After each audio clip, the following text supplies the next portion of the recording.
Hi అండి. అందరూ ఎలా ఉన్నారండి? అందరూ బాగుండాలని మనస్ఫూర్తిగా కోరుకుంటున్నానండి. ఈ వర్షాల వల్ల అయితే మాలాంటి రైతులైతే చాలా వరకు నష్టపోయారండి. చేతికొచ్చిన పంట అయితే నేలపాలైపోయిందండి చాలా వరకు.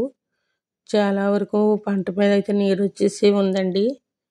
ఇంకా దేవుడే చూసుకోవాలి ఆ పంటని. ఇంక వీడియోలోకి వచ్చేస్తే నేను ఇక్కడైతే గుత్తి వంకాయ కూర చేశానండి. గుత్తి వంకాయ కూరలోకి అయితే పలావ్ అయితే చేశానండి. చాలా బాగుంటుంది. ఒకసారి ఇలా ట్రై చేయండి. కార్తీక మాసంలో నీసు తినని వాళ్ళకి కూడా ఈ కాంబినేషన్ చాలా బాగా నచ్చుతుంది. నేను ఇక్కడైతే ఒక గ్లాస్ అయితే బాస్మతి రైస్ అయితే తీసుకుంటున్నానండి. నేను ఎక్కువగా అయితే బాస్మతి రైస్తో అయితే బిర్యానీ అయితే చేయను, కానీ చాలాసార్లు అయితే మామూలు నార్మల్ రైస్తోనే చేస్తానండి. మా వాళ్ళు అయితే బాస్మతి రైస్తో కాకుండా ఇంట్లో చేసే బియ్యంతో చేసే పలావ్ని బాగా ఇష్టంగా తింటారు. కాకపోతే తెచ్చిన ప్యాకెట్ ఉంది కదా అని ఒక గ్లాసు బియ్యం ఉన్నాయి, వేస్ట్ అయిపోతున్నాయి కదా అని చేసేస్తున్నానండి. నేను ఇక్కడైతే గ్లాస్ అయితే బియ్యం తీసుకుని బియ్యాన్ని అయితే 2 సార్లు బాగా కడుక్కొని ఒక అరగంట సేపు అయితే నానబెట్టుకున్నానండి బియ్యాన్ని. ఇలా ఒక అరగంట సేపు అయితే మనం నానబెట్టుకుని పక్కన పెట్టుకున్నానండి. ఇంకా పలావ్ కోసం అయితే నేను గ్యాస్ మీద ఒక గిన్నె అయితే పెట్టుకుని ఆ గిన్నెలోకి అయితే కొంచెం నూనె అయితే వేసుకున్నానండి. నూనె వేసుకుని దీంట్లోకి నేను తాలింపు కోసం అయితే ఇక్కడ బిర్యానీ సరుకులు అయితే వేసుకుంటున్నానండి. మనకు అందుబాటులో ఉన్న బిర్యానీ మసాలా ఏదన్నా వేసుకోవచ్చండి. మనకి పౌడర్ వేసుకునే కన్నా ఇలా మనం సరుకులు కనుక వేసుకున్నామంటే టేస్ట్ అయితే చాలా బాగుంటుందండి. పౌడర్ అయితే నాకు అంత ఇష్టం ఉండదు. ఇలా పలావ్ సరుకులు కొంచెం వేగిన తర్వాత ఇలా సన్నగా చీరుకున్న ఉల్లిపాయలు, పచ్చిమిరపకాయలు కూడా వేసుకున్నానండి. మనం ఎక్కువగా ఉల్లిపాయ వేసుకుంటే తీపి అనేది ఉంటుంది. ఒక ఉల్లిపాయ అయితే సరిపోతుందండి నేను తీసుకున్న బియ్యానికి.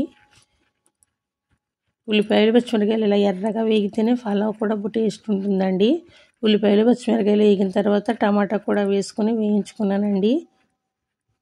ఇలా ఉల్లిపాయలు, పచ్చిమిరపకాయలు, టమాటా కూడా వేగిన తర్వాత దీంట్లో ఒక స్పూన్ అయితే అల్లం వెల్లుల్లి పేస్ట్ అయితే వేసుకున్నానండి.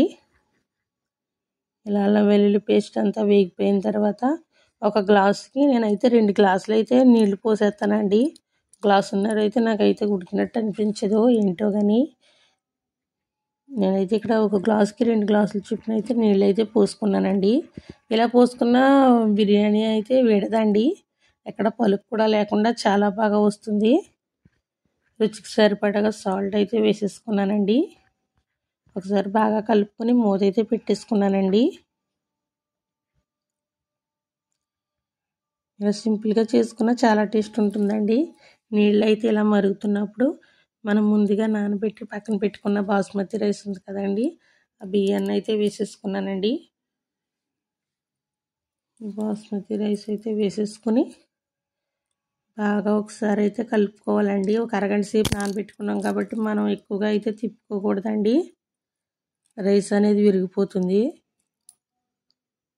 ఒకసారి అలా కలిపేసుకుని మూత పెట్టేసుకున్నానండి.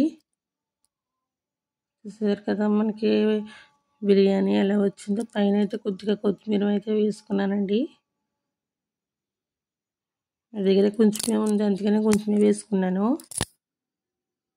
మనకైతే బిర్యానీ అయితే ఇలా రెడీ అయిపోయింది. చూసారా, మనం ఒక గ్లాసుకి 2 గ్లాసులు వేసుకున్నా సరే బిర్యానీ అయితే విరగదండి, చక్కగా ఉడుకుతుందండి.